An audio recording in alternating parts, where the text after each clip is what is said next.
odzirom. Tam verjetno je izid čisto ok, ampak imamo pa drugo posledico, torej najavo nove stranke, ki pa dejansko cilja prav ne samo na volitve NSI, ampak tudi na vaše volitve. No, živimo v demokratični državi, kar pomeni, da ima vsakdo pravico seveda ustanavljati takšne in drugačne stranke. Mi s tem nimamo nobenega problema. Če bo prišlo do ustanovitev stranke, gre potem za čisto desno stranko. Vi veste, da je Slovenska ljudska stranka se pozicionira kot odprta, široka, desnosredinska stranka in kot smo že večkrat v javnosti povedali, na tem prostoru ni prostora za eno resno politično stranko. No. Ampak kako bi se pa potem vi postavljali kot pač druga desna stranka vis-a-vis te nove? Kaj bo vaše drugače? Ali bomo spet nazaj prišli v parlament. Vemo, pred 3 leti in pol je ravno na račun družinskega zakonika Nova Slovenija in tistega referenduma prišlo nazaj v parlament. Kaj je velika valuta SLS-a za comeback? Slovenska ljudska stranka je široka stranka, kar pomeni, da nagovarja od sredine proti desni, se pravi volivce. Mi smo tudi spremenili oziroma popravili naš program, tudi statutarne spremembe na zadnjem kongresu. In Slovenska ljudska stranka daje v spredje dostojno življenje vsake državljanke in državljana in ta širina pomeni, da se ne uvrščamo v tisti klasični desni prostor, ampak desno-sredinski prostor. Potem se ne bojite, da bi ta nova Klinčeva stranka odžirala prostor? Ne, mi se sploh ne bojimo. Prav je, da dobijo tudi tisti, ki želijo priložnost, da se pojavijo na volitvah, da kandidirajo. Volitve sicer potem svoje pokažejo, je pa tudi res, da je že kar nekaj novih obrazov bilo nekaj volitev nazaj, kakšne so pa izkušnje s temi novi obrazi, pa tudi vemo. A Klinc je še vedno član vaše stranke? Pravno, formalno verjetno ni izstopil, takrat so govorili o zamrznitvi članstva, moram pa reči, da tudi ni plačane dobene članarine bilo, tako da verjetno bi lahko zaključil, da ni član stranke. Se pravi, dejansko je vpisan, registriran, ni pa pač neko vpisan. Ja, po nekem avtomatizmu tudi pomeni, da tisti, ki ne plačajo članarine, da so tudi avtomatsko potem izbrisani. Zdaj pravno, formalno ni nikoli dal izstopne izjave, glede na to, da pa ni plačeval članarine, pa lahko predvidevamo, da se ne čuti kot član stranke. Glede na recimo dogodke nazaj, kadar ste jih komentirali, bi občutek, da ste mogoče bliže SDS-u kot Novi Sloveniji. Slovenska ljudska stranka je samostojna stranka. Jaz sem že večkrat povedal, da nisem ne Bogovičev, ne Šrotov, pa ne Ljubili, pa ne Janša človek. Dokler sem šel v politike, sem zagovarjal svojo lastno samostojno pot, tako da bi ga težko uvrščali sploh s koga napaka.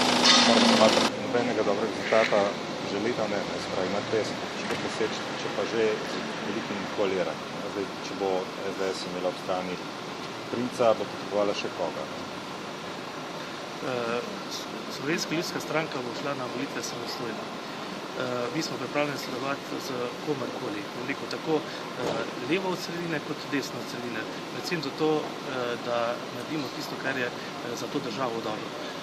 Vkolikor bo rezultat volitev omogočil, sestavo koalicije proti desni, se bo sestavljala zadeva proti desni, če bo proti sredini, tudi mogoče kaj proti levi, mi vedno dajemo v spredje ne strankarske preference, ampak tisto, kar je v tistem trenutku pomembno in dobro za državo. Mogoče še samo, kako komentirate samo rezultate? Moram reči, da mi smo povedali jasno svoje stališče in smo tudi z rezultatom zadovoljni. To kaže, da je Slovenija vendarle, po tem delu normalna država. Smo pa tudi jasno povedali, da dajemo v spredje tudi človekove pravice, kar pomeni, da smo že sami napovedali, da želimo, da se vse pravice istospolnih uredijo v posebnem zakonu.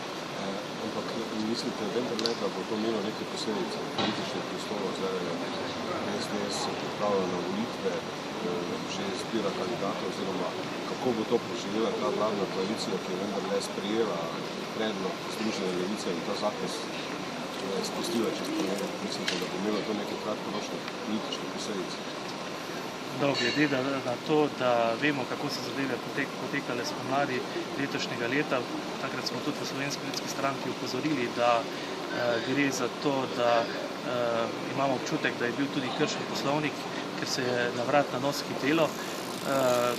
To, da so te, bomo rekel, mlade ali pa nove stranke ali pa novi obrazi, tudi neizkušeni v politiki, prav kaže na to, kaj se je, bomo rekel, zgodilo v tem letu. Dejstvo je, da če tudi dobiš dober rezultat na volitvah, moraš za to državo ravnati odgovorno, kar pomeni, da je pomanjkanje dialoga tudi pripeljalo v situacijo, da smo šli na referendum, da smo se glasovali oziroma preglasovali. Ne želim si take politike v državi, jaz bi želel, da se v zadevah v miru naredi resen pogovor in na osnovi dobrih argumentov in resnih pogovorov potem tudi odgovorne odločitve sprejemati. Mislite pa, da bo to pripeljalo do predčasnih volitev, oziroma da gre za neko nezaupnico vladne koalicije, vladne opozicije? Jaz mislim, da sam družinski zakonik kot tak ne.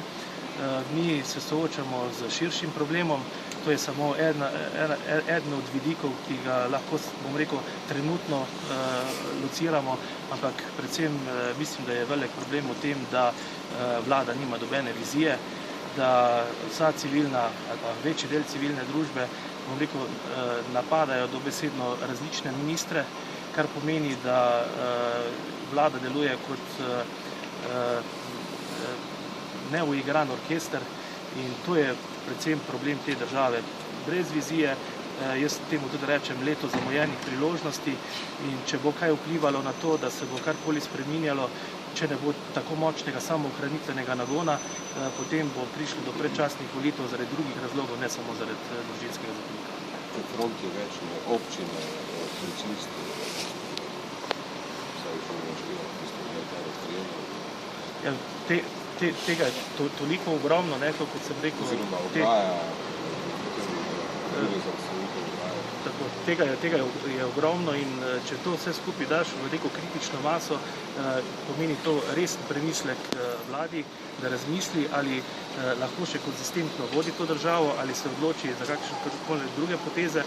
Kot sem pa rekel, imam pa občutek, oziroma se bojim, glede na to, da gre za nove obraze, da bo imeli izredno močen samoohranitveni nagon in da še bomo kar nekaj časa počakali do tega, da pride do predčasnih volitev.